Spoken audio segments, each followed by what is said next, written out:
yourselves for an evening filled with paranormal, special guests, interviews, haunting stories, creatures of the unknown, and tales that will chill you to the bone.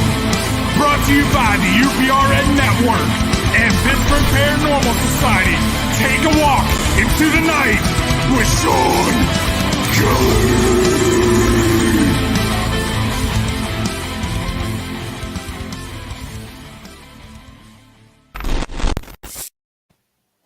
Good evening, everybody. My name is Shawn Kelly, and welcome to Into the Night. And as you can tell, I don't have my video up. So, again, I'm going to have to figure out on what's going on with my computer. You know, maybe I should just buy another camera and connect it to the computer and see what happens there. I want to welcome everybody tonight. How's everybody doing this week? Life is good for me right now. I had a little rough week going on for me again. But today I actually got a haircut and all that good stuff. So I was hoping my camera was on, and but it isn't. But that's okay. You all should know what I look like by now. How's everybody doing with the situations that you are in? Like, are you doing okay? Are you getting help? I hope so. And I want you all to remember that I do pray for you. I really do, because it's nice to, feel good when you give support to people who have mental illness and other people too that don't. But I like to pray for everybody because the power of prayer really works. I got a really cool ghost guest on tonight, but I'm going to go through. I pulled up my animal card and do what I do at the end. Do it now before I bring them on. I did draw an animal card tonight, and it was the bat. Now, the bat in the animal speak thing means a rebirth, okay? And it's letting go of old habits and of assuming the position in life, getting rid of the old and start the new.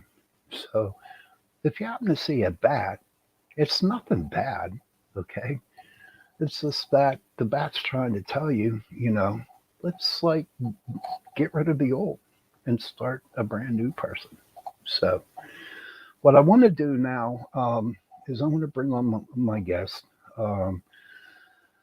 They were down at the Buxton Inn with us, and they were a big help, and they're a bunch of wonderful people, and they know their stuff. So I asked them to be on the show tonight, and they said, okay, cool.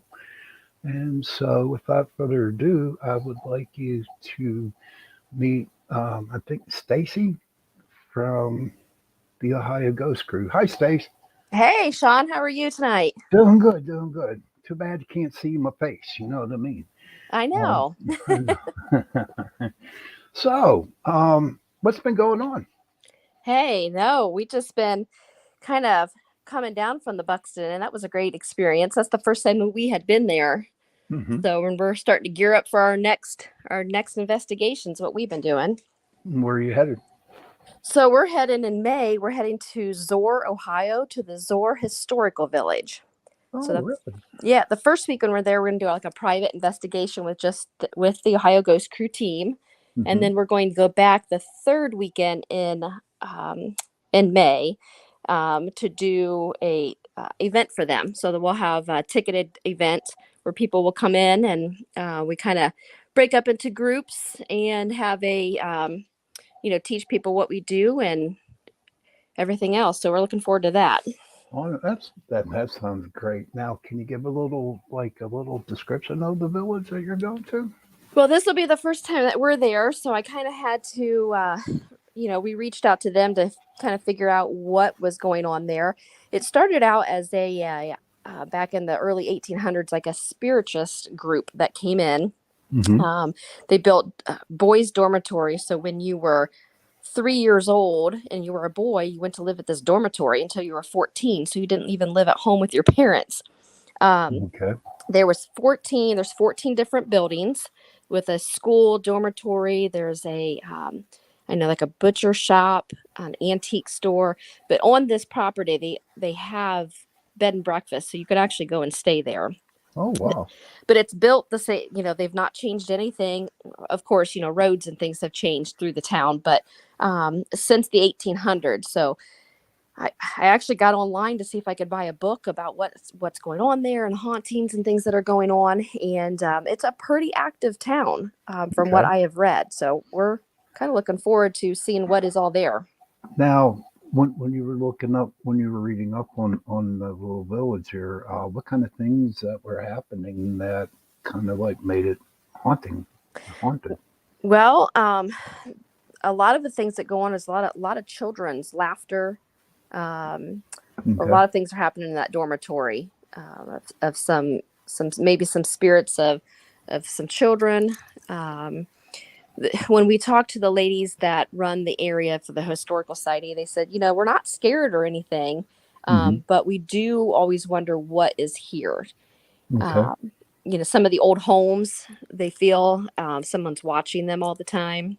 Mm-hmm. So, yeah, I don't know. Like, this will be our first experience there, so we're not quite sure what we're getting into. Oh, that's great. I mean, I'm happy for you. And you know what? For you telling me that, maybe that gives me an idea to bring my group there to check Oh, it out. absolutely. So, whenever you go do an investigation somewhere, like we'll say the village, will you put a little presentation for them to get to them? Do you work that way? We do. We just had an event here in March, and what we like to do is we have a hour. We call it our Ghost Hunting 101 class. So we set Mm-hmm. up a presentation. I have a PowerPoint. Um, we like people to understand why we go in and do these things. We started out we started out in 2010 wanting to help other people. You know, Mm-hmm. many children, well, your parents will say, my child won't sleep at night. They say something's in their room. And, what our main goal was to go into places to help parents and children understand, hey, this is what's happening. Right. Should you not talk to this person? Should you? What's going on? And so that's how we got started. Um, and we explain people, we are all four. There's four of us women. Mm-hmm. We're actually all Christian women. So we actually go in and we teach the kids and the parents, hey, have you ever said a prayer? Are you scared? Do you do Mm-hmm. this prayer? Um, is there, did anybody bring anything into the home lately that was negative, some negative energy? Right. So we talk about all of that in our presentation, what negative energy is, what can bring things in, how we help other people, what equipment we use. And then basically, then before our event, we go over we have a code of conduct. So, Mm-hmm. um, and we talk back and forth about where we've been, and just people ask questions, you know, Okay. as you know, there's many people out there that are very curious about what we do. Right. Now that's a good thing. A good question I want to bring up to you. The four of y'all are Christian women, correct? Yes. Okay. Did you see at the beginning where it might have had, paranormal investigating had a, kind of like was a no in the Christianity faith, like Christian faith? Yes. And, anywhere we go, I do a lot of Rotary talks and Sertoma. Um, Anywhere we go, there's always somebody in the crowd that says, how can you be a Christian and do the paranormal? And our answer is simply, you know, if you dig into the Bible, if you don't believe in the paranormal, then Right. the Bible is all paranormal, of Hmm. things, and faith that you have. And, obviously there's good and evil on earth. So, Right. and that's what we're here to, tell people. Like, we went to a residence a couple weeks ago, and a little boy's being drawn out into the woods, And Mm. we're like, yeah, that's probably not a good thing. And they're like, yeah, they keep going out there and they keep drawing them closer and closer out into our woods and out into our field. And we told the mom, like, that's Hmm. probably not a good spirit calling them and luring your 5-year-old child out into a woods. Oh God, no.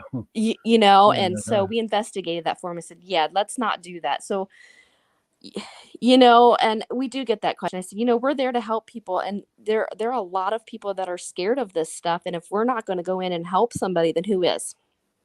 So Right. it does, we do get a lot of that.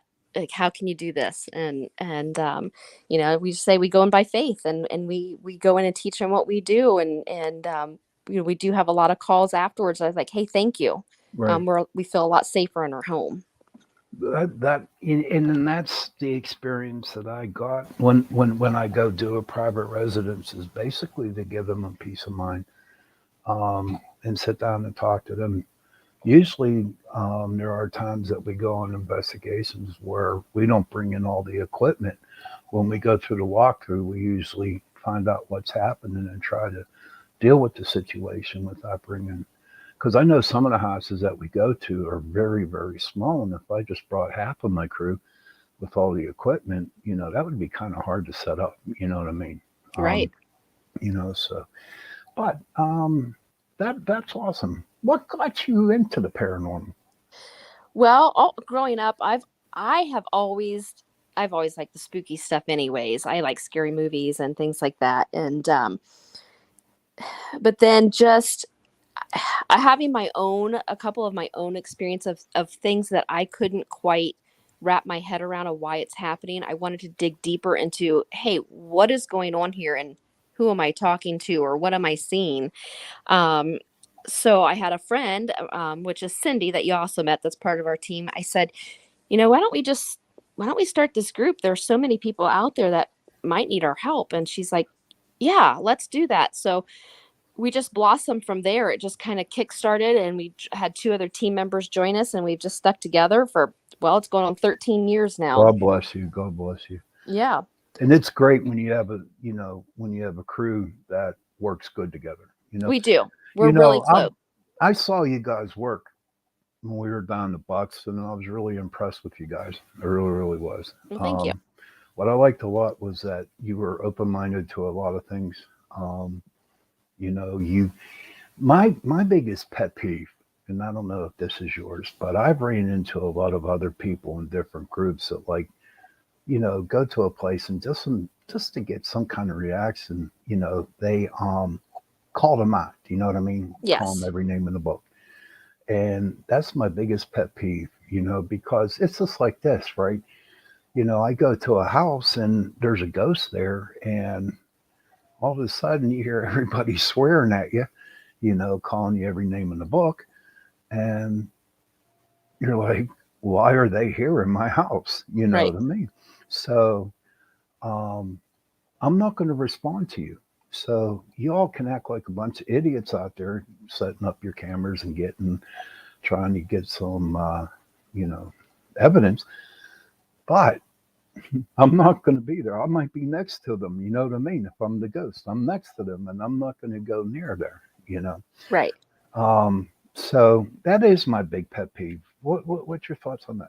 It is with ours too, because we're going into someone's house and disrespecting, the Hmm. paranormal or the people that live there is just that's a huge no-no for us. And, a lot of people love some of these TV shows, and I like some of them too, but some of them I'm like, no, you don't do that. You don't go Right. in and call them out and yell and scream and cuss, and that's not what we're here for. And we're not here to rile anything up. And and especially historical places, I've been to places that people get rowdy and out of control, and that's And that's that's like where you just want to pull them to the side and, like, why don't you shut the hell up? You know what I mean? This one. right. Yeah. And that's why when we do our private events, we have that code of conduct, like no alcohol. Hmm. If you get rowdy, we can kick you out. No, we've had people try to bring in haunted objects or Ouija boards or black Right. magic, or we're like, no, no, no, no. we're Right. not doing this. So yeah, there's a fine line sometimes, and yeah, a lot of people like to go far fetched with it. They're like extremely far fetched. Now I looked at it in doing this for a very long time. Um, I learned that if you treat the spirit with respect, in return they're going to respect you, and they are going to give you a lot more attention, so to say. You know I what I mean? agree. And it's really good, because a lot of people think that that they're just ghosts, okay? But a lot of people don't realize that they were human at one time. You know what Right. I mean? And so I'm dead. I'm a ghost, and someone comes in calling me every night. I know what they're trying to do. You know what I mean? Right. But and it just irritates me. But you know what? I just pull them to the side and I tell them, don't do that, or else you got to go. And that's that simple. Um, Now, I wanted to bring this question up. Okay. Now, you know how you got all these places that, all the ghost shows went to, like all the majors, Eastern Penn, and all them other places. Do you think that the ghosts know what everyone's doing? I often wonder that. I often wonder if they sit there and think, these people are stupid. I'm not going to touch that red light one more time. Like, Right. Okay. yes. Good. Good. I'm glad because I'm thinking, I'm going to go. I'm not go to Eastern Penn. Example, just an example, right? Mm-hmm. Now, I think at the time I remember it was like 2,500 for the whole night for investigating up there, right? And then you had to bring a lot of people in to cut back on the costs of going into it. You know what I mean? And Right. it's like it's so hard to investigate with 100 people in the place. And I just think the ghosts just get sick and tired of people going and investigating it. You know Oh, yeah. what really gets me mad though? These places like where Taps and all them have been. Right now those places, it's a moneymaker for them. You know Mm-hmm. what I mean? They're not, they're not. They don't care what you get, just so you give them money. You know Right. what I mean? And that's kind of upsetting because being a ghost, like I am, okay. Think about it. You're using me, and I don't want to be used. Right. And Right. And and especially ever since, we call it the COVID year, I have seen that the prices to get into these places have skyrocketed mhm, where, yeah, you can't even afford to take a small group and teach them what you do.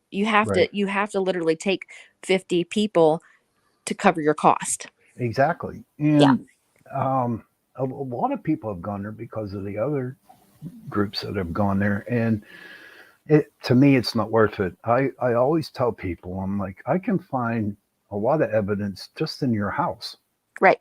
than paying all that money to go to something. I can see where it's prestigious for everybody. Hey, I was at Eastern Penn, blah, blah, blah. Like, hey, look at us. We were there. Um, But to me, my whole goal for PPS was to help people.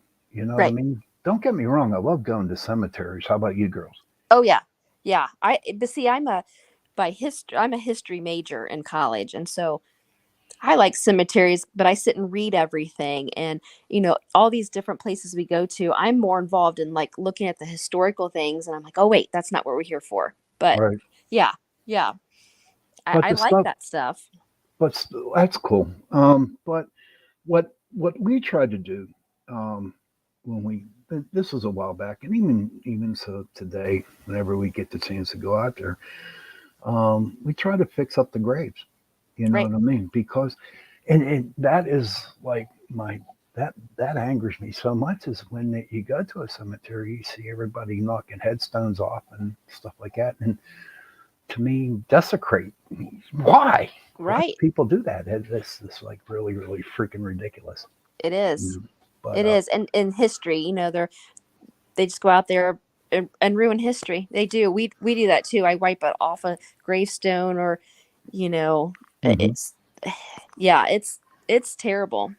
If I could find a way, because when you go to and you see the headstones when you go to the cemetery, how dirty they are, and they're old. They're Right. old. I'm trying to find a way to where maybe figure out how to clean them up. I know Mhm. there's a girl on TikTok that does that. Yeah, I Okay. follow her. Yes. Yeah, yeah. Yeah, And I think that is so cool at what she does. I do too. So hopefully whenever, you know, I get the opportunity to do it, I think I'm going to go out and do it because I figure it's the resting home. You know what I Hmm. mean? And I wouldn't want somebody to do that where my home is at. You Right. know. So Right. I agree. so you say that you're the historian of the group. Now, I, if you're going to a place, let's just not say like you're going to a private residence. Do you try to find information on the house or the land? we do both. So we always, if someone calls us, I say, okay, can you give us your address? And, do you know any history of your house? Some Hmm. people do, some people don't. Like, okay. And, I ask, is it okay if I go and dig deeper into the history of where your house sits? And I've not had anybody say, no, no, no, don't do that. Right. So, we do get on newspaper archives and dig deep and see if anything happened at that home, what was on the land. Go up to the courthouse to get Hmm. the deeds to the house, and we bring it to them. A lot of people are like, "Wow, I didn't know you could get all this stuff," and we just bring them a wealth of information. Right. So, kind of when we go in there, we kind of go, okay, this might be what we're dealing with. Was this, Indian burial ground? Was this a historical site at one point? Hmm. Did any accidents happen on this land? I do. That's like my big thing. That's what Hmm. I love to do is to dig into the history part of it so I can present it to the family. That's that's good. We Yeah. have a girl in our group, and she's just awesome, man. She really digs and digs and digs. But I have noticed that, like the investigations we have done, and them homes, the brand new ones that they put on the land, Mm-hmm. like in the cul-de-sacs or whatever the hell you want to call them. That most of the hauntings in their house isn't from their family members. It's more of the um, spirits of the people who used to own that were on that land back in the 1800s, back in the 1700s. Right.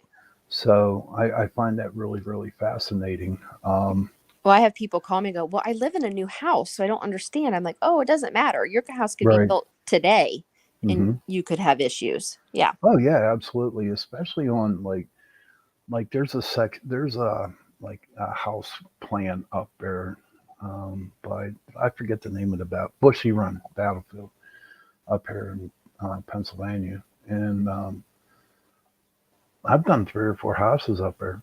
You know what I mean? Mm-hmm. Because and at that time there was the war going on up there. I do believe it was the French Indian War. General Braddock and all them. I do believe. I might be wrong. Mm-hmm. Don't quote me on that. But yeah, um, and there was a battle there. Yeah. So God only knows, Right. how many soldiers are still roaming up there. Now, you can't really go out and investigate the whole battlefield, but you can only do certain parts of the battlefield. And then to bring back what I said earlier was, okay, all these soldiers are known. Um, why people are there with their cameras. Yeah. Yeah. You know what I mean? And so they're like, well, I could probably think they're looking at that camera and they're saying, the ghosts are saying, like, what the hell's that? Yeah. We often say, like, can you come and touch our device? I'm like, they don't know what that is. Like, Uh-uh. No, no, no, no. So, um, but let's just say that you went overseas to investigate. I like to ask these questions with other people, other groups, but since I got you on the radio, I'm going to put you on the spot. yeah. I'll say, like, if you go to Spain, okay, and you did some investigating in Spain, do you think would you bring in an interpreter with you or? Yeah. We always think that, what if we're going into a home, even in Ohio where we're at, we go into a home where they were a German speaking family, Right. and we're here talking and we're like not getting any answers. Well, maybe because we don't speak German. I often think of that too. They're not speaking English, you know, Right. in Spain, or yeah, I think about that too. And when you watch some of the shows and they're speaking English and they're in, Ireland or Spain or wherever, and they're speaking Right. English and they're answering in English, I'm like, I'm not so sure that's correct. So Yeah. Or they're looking at you dumbfounded, and it's like, oh, they probably think, oh, you're trying this hard. We'll give you a little yeah, taste and hit your red button. You know what I yeah. mean, or your red dot. Now, say like, what is your sequence, or what do you guys do?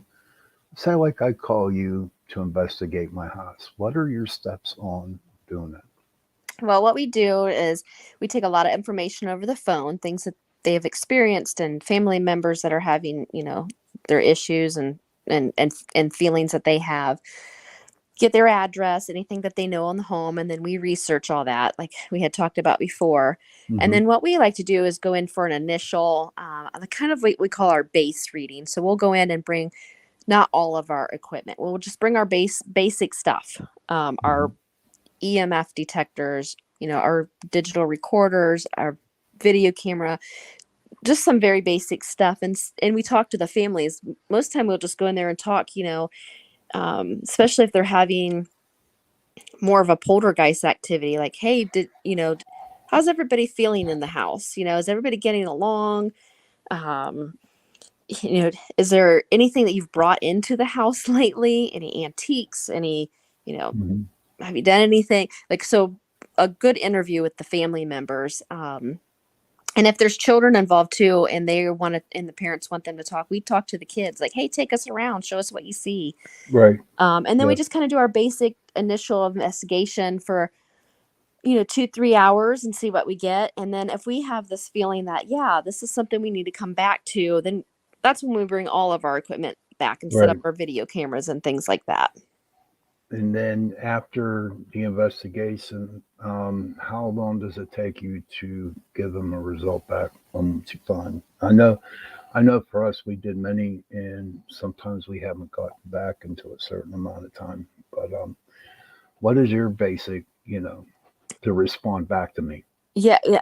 Sometimes that night we'll say, hey, we need to come back. This is kind of what we've gotten, but we'll come back. Hmm. And then we'll take it home and watch things, listen to our recorders, and then get back with the team. We try to get back within like a couple weeks span. Okay. Of course, and as you know, when you have a full-time job as well during the day, so Right. um, we try to get back in a couple weeks time. And then if we feel the need that, hey, we need to come back, we try to schedule it within a couple weeks to tell them what works for you for us to come back. Right. you know How many times? I'm sorry. Excuse me. What was one investigation that you had to go back, maybe again, and maybe a couple more times? Have you ever ran into that? um Actually, this house that we just went to, probably, it's been 2 weeks now. Hmm. We we definitely, there's a 17-month-old and a 5-year-old that is seen. It's the one that I was telling you about, how the boy is getting lured out into the woods. Right. And they're also seeing spirits walking through his bedroom at night. And he wants to sleep with the light on. um, there's footsteps in the hallway. So and we heard this all that night. We didn't get to see what was outside and what he is experiencing outside. So we would like to go back and set up things outside so we can actually see what it is that is luring him out there. It was just a cold, rainy night when we were there before. So, Right. Right. but that is a house that we are going back to for sure. Um, Okay. yeah. And we've had just not very often do we feel that, um, that we have to go back for a second or third night. Um, Hmm. very few that we say, hey, we're going to come back, or that, some of them we have actually debunked as, we've gone in, we have actually, about 6 months ago, had a couple college girls renting a house, in our local town, and they called us, and They're like, we're seeing all these things and we're hearing these noises. And here we went in and we weren't really feeling anything and seeing anything, but we went into one of the areas of the house where they have the most problem. And we pulled back the wallpaper. I said, you have black mold so bad in your Oh, house. You need to wow. call the landlord. Hmm. And here, this black mold was making them sick. And they called us and said, yes, that's what it is. Like they had, they're like, this is it. I mean, we've been so sick lately, and we thought it was maybe a possession. Something was going on evil in Right. the house. They were scared to death. And all along it was black mold that was doing it to them. Well, that I haven't ran into the black mold, but the first thing that we do when we go into a house is we'll go down to the main breaker box and Mm-hmm. we'll see what kind of wiring they got. Because I know here in Pittsburgh, we've been to old houses and they don't have the upgrade like electrical, you know what I mean? The wiring, Right. and it's the old knob and tubing stuff. And that knob and tubing just radiates EMF, you know what I Mm-hmm. mean? Mm-hmm. We did a house, in fact, it was an apartment building a long time ago where, they called us up because this guy had like a real big rash on his arm, right? And they couldn't figure out what was going on, and they thought that their place was haunted. And come to find out that, and come to find out that they had the old wiring, knob and tubing, and here where his bed was, there was a socket, okay, and that was releasing so much EMF that it actually burned his arm. Oh my goodness. Yeah, yeah. That Wow. So I said either A, contact the landlord and try to get Yeah. it help, or move. But we always check, always check when we walk in is the breaker box and the wiring and see Mm-hmm. where it goes from there. Mm-hmm. So now, what equipment do you use? Well, um, some of our favorite things that we use, for one, our number one is our own senses. You know, Hmm. our sight, sound, listening, Right. smells. Hmm. Um, that's one of our big ones. Like sometimes you just have to sit and see how your body's going to react in a home or any business or place that we go. Um, we do have, I think you got to see it when we went to Buxton, and my new favorite is that tripwire. Yeah, that's cool as hell. I I love that. Yeah, Yeah. and basically what that is it's a 12-foot EMF detection, so you can run it down a hallway or put it on a bed or a rocking chair or in anything, and it will light up if we have any kind of EMF detection. Hmm. So that's one of my new favorite ones. And then Uh, finally we got our hands on the EDI. We call him our Eddie okay. because Eddie is hard to find, and Eddie um, is vibration, EMF, pressure, anything. It kind of does everything, and it records it too, so we can bring it home on a little SD drive and stick it in our computer and see at what point in the night did we have different pressures and different EMFs. Right. So So it's called Eddie. it's called ED. Eddie. Yep. It's an EDI is what it Okay. really is, but we call him Eddie. Yep. For all our paranormal people out there, that have teams, where can you pick one up? We got that one at Ghost Stop. Okay. Um, and we love it, but you have to watch because as soon as Eddie comes, like they get Eddie on the shelf, Eddie goes right back out. So kind Okay. of have to be on the ball to get him. And one of our investigators, Heather, was on the ball. She's like, I got Eddie. We finally, after a couple years of wanting him, we finally got him. So Because I might just have to go get one. yeah. I know I'm going to get that wire, or what was it? Oh yeah, the tripwire. The tripwire, yeah. Now, have you ever hung them up instead of laying them on the floor? Have you ever hung them from somewhere? We haven't. We've put them on a bed that Hmm. we've had somebody say that somebody sits with them on the bed at night. So we've actually put them on the bed with our client that we went into, and we've put them on a chair and down a long hallway, but we've actually never hung them. I'm Hmm. sure, you could do that as well. Okay. See, to me, because believe it or not, I was thinking about that this afternoon. I was going to ask you that question because I would think that if you somehow did hang them up somewhere, that I, I would think that, you would probably get a lot more response with it being hung than it would be on the floor. Right. Yeah, because all it would have to do, is just by touch. So Mhm. yeah, yeah, that'd be Now, a good idea. now the four girls in your group who are sweethearts. They really were. I mean, you guys are great Well, thank you. and sweethearts. And is there like a certain person does a certain or works with a certain equipment, or do you guys all work together, or you know what I mean? Yeah. Like a techie just does techie stuff. And, Well, we just brought the four of, well, actually only three of our team members were there at Buxton Inn. Our fourth one couldn't make it. And so we brought it, we call her our groupie.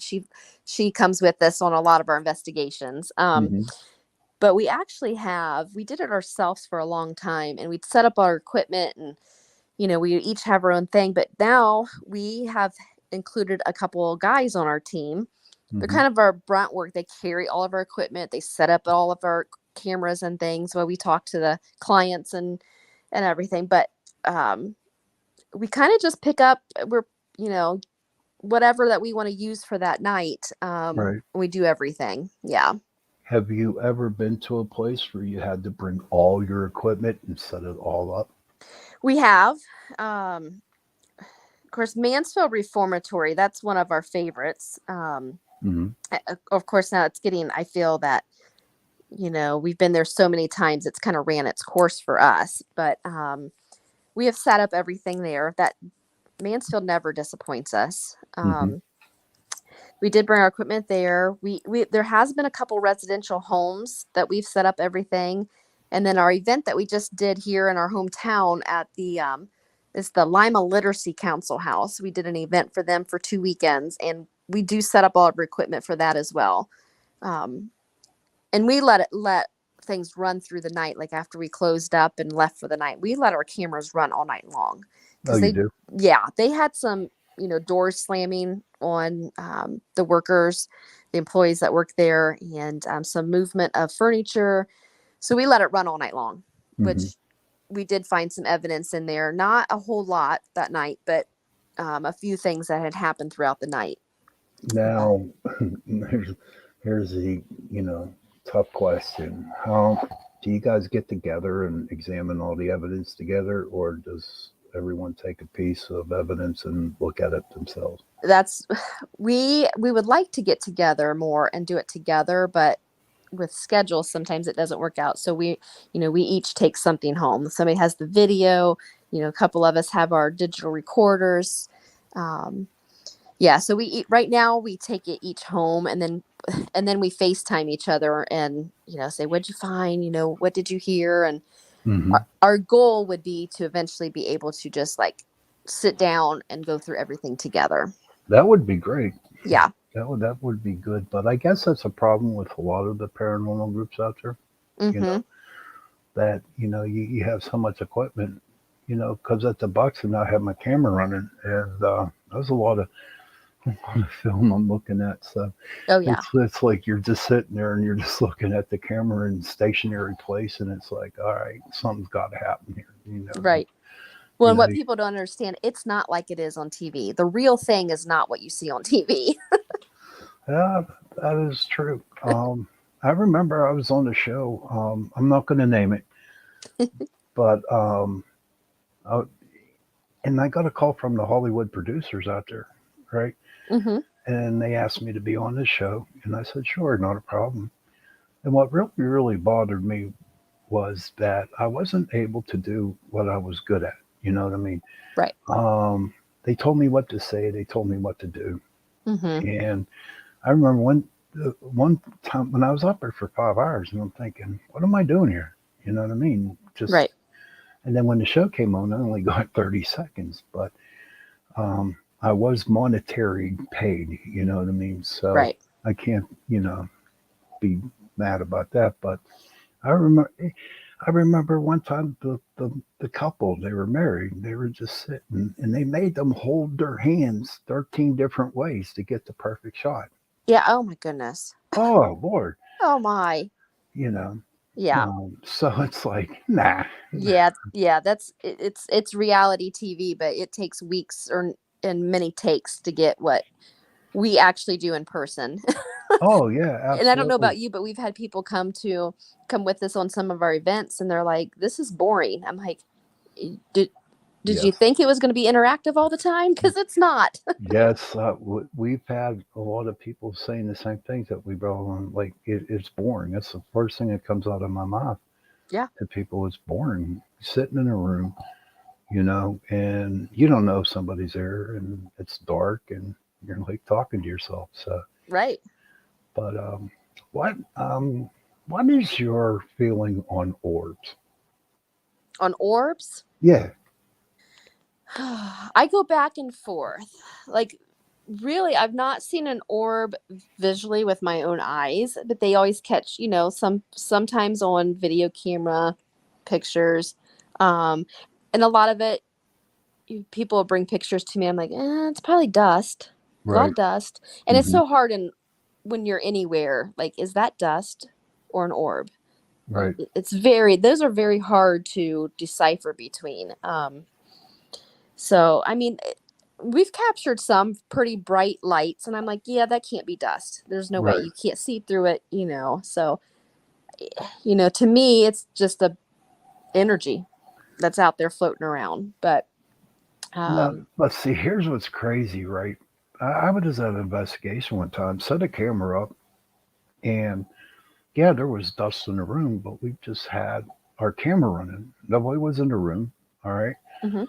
Then I take the evidence back, and all of a sudden you see all these dust particles.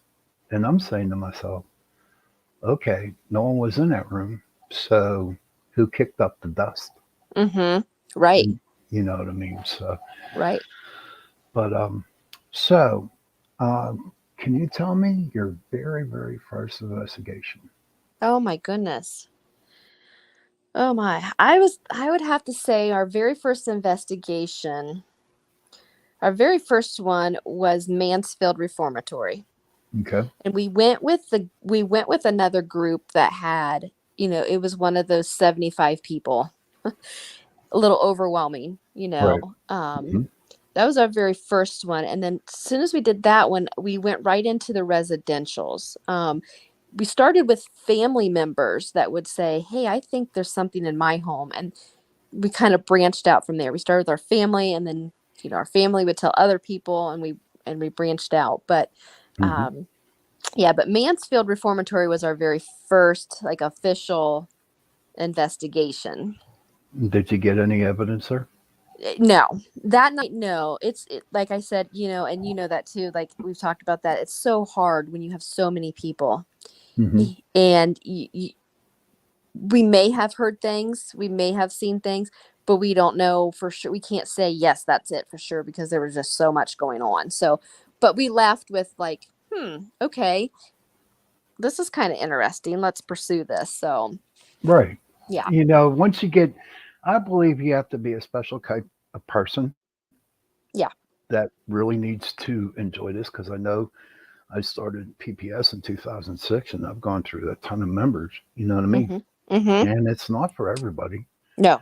It is, so, but we're willing to teach, you know what I Yes. mean? We're willing to teach people if they want to go out and do the investigation. We're getting pretty close to the end. I know this has been an interesting hour, but I do have to ask you this question. Okay. Um, do you believe in paranormal unity? And what I mean by paranormal unity is instead of groups fending for themselves or being egotistical or whatever, do you believe in helping other paranormal groups out? And how would you do that? Absolutely.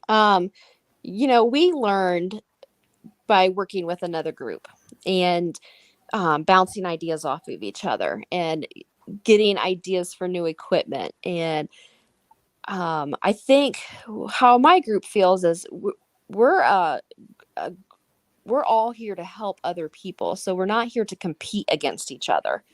We're Right. here. There's so many people in the world. There wouldn't be enough paranormal investigators to help everybody. Hmm. So if we can learn from others and they can learn from us, that's amazing. And That, we, like when we came to Buxton with you, that's the reason we come, is to learn from others. hmm. And we do the, and May, we're going to Parapsychon in Ohio. It's actually at the Mansfield Reformatory, and we Hmm. love to go there and we listen to different speakers. And they do have a lot of the ones that are from television that will be there, but we go and listen to them and hear their stories and how they help other people and get their equipment ideas and things. So I don't think that we could do this alone. Like, Right. I love following other paranormal groups. Oh, I know I'm going to start following you guys. Well, thank you. Checking out your website and stuff like that. What do you think, since you're in the paranormal, what do you think of Bigfoot and all the cryptids out there? Because that's paranormal too. It is. I don't know. I don't know. Okay. That is one thing that you often question. And is it out there? Just like paranormal, because we can't see it all the time. Is Right. it really out? It could be UFOs, aliens. I don't know, and I'm very curious about that stuff. Like, I would like to know. Have And you been on I, something like that? I haven't. No, no, Okay. I have not. And none of my team members have ever done any of that. But that's not to say that we wouldn't. Right. Um, I go gold prospecting and I go down to North Carolina, and I'm telling you what, there's some creepy stuff out there in the woods down there, and I'm serious. And I Hmm. think I'm being watched. But as you know, that I'm on Chasing Prophecy, Yeah. which comes on before this show, and we talk everything and anything about paranormal, and we talk about Bigfoot and all the other cryptids that are out there, UFOs and aliens and stuff like that. And Hmm. it opened my eyes. You know, Right. so to me, I personally think they do exist. Right. But I'm just like, okay, I've seen a ghost. Right. I want an alien to come down and shake my hand. You know what I mean? Right. But I know they're there. But I want to see it with my own eyes. Right. I would too. And I don't know what I would do if I did see it, though. I'd shake its hand. I said, "Beam me up, buddy. That's right. Beam me up." Now, what would you do if someone came up to you and said that they wanted to get into ghost hunting? What would you advise them to do?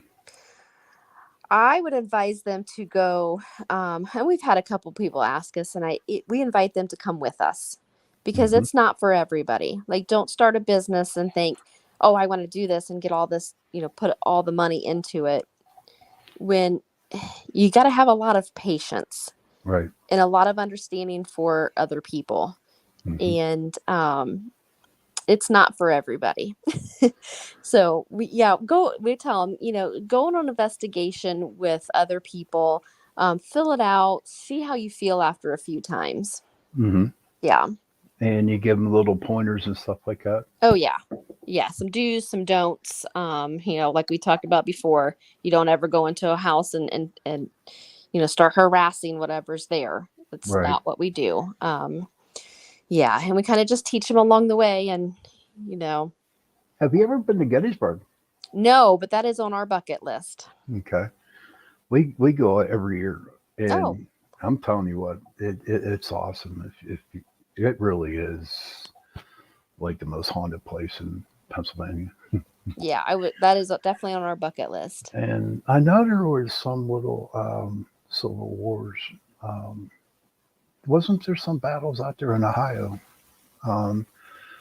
Because the original, we have, what is it, the aviary here in Pittsburgh. Mm-hmm. Okay.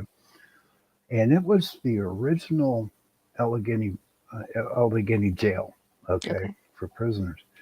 So during like 1864, it was the Union Army captured the Confederate cavalry over there in Ohio, and they made that a Civil War camp Mm-hmm. prison. And we even got the opportunity to investigate it. And yes, that's haunted with a soldier. It's Mm-hmm. crazy. Yeah, we did actually get them. So, well, you know, I appreciate you coming on tonight. I Well, I really, really appreciate you do. inviting us. And good luck in all your investigations coming up. And hopefully we can do a joint investigation, meet from where you're at and I'm at, meet in the middle, and maybe do an investigation. That would be awesome. Yeah, that would be great. We'd like that. And how can people get a hold of you? So they can get a hold of us on Facebook. You can go to Ohio Ghost Crew Hmm. LLC. We're also on TikTok with the same thing, or Instagram, Ohio Ghost Crew. Okay. Yep. Or they can email us at ohioghostcrew@yahoo.com. Hmm. Well, again, thank you for being on the show. And good luck to you. Yeah. Thanks so much. Thanks for having us on. Bye bye. Bye bye. So, ladies and gentlemen, that was Stacy from the Ohio Ghost Crew. And what a wonderful, wonderful hour. It was great. Um, but before I close, I just want to say that, parents, really, moms and dads, give your kids a hug and tell them that you love them. And children, sons and daughters, please give your parents a hug and just tell them you love them. And I'm telling you that I love you is going to go far. It really, really is, because children grow up so dang fast. Before you know it, they're in their 30s, and you wish you could spend more time. I believe children were given to us. They're only, we're bought. God gave them to us, to borrow. That's the way I look at it. Borrow them for a little bit. Um, but you know what? You got to hug them. And I just want to wish everybody a good night. Thank you for listening in. We are on the UPRN radio 105.3 out of New Orleans. And please check us out on Chasing Prophecy. We're on Tuesday nights from 9 p.m. to 11 p.m. Eastern Time, 8 p.m. to 10 p.m. Central. So, everybody, have a good night, and I'll see you next week. Bye. Happy hunting.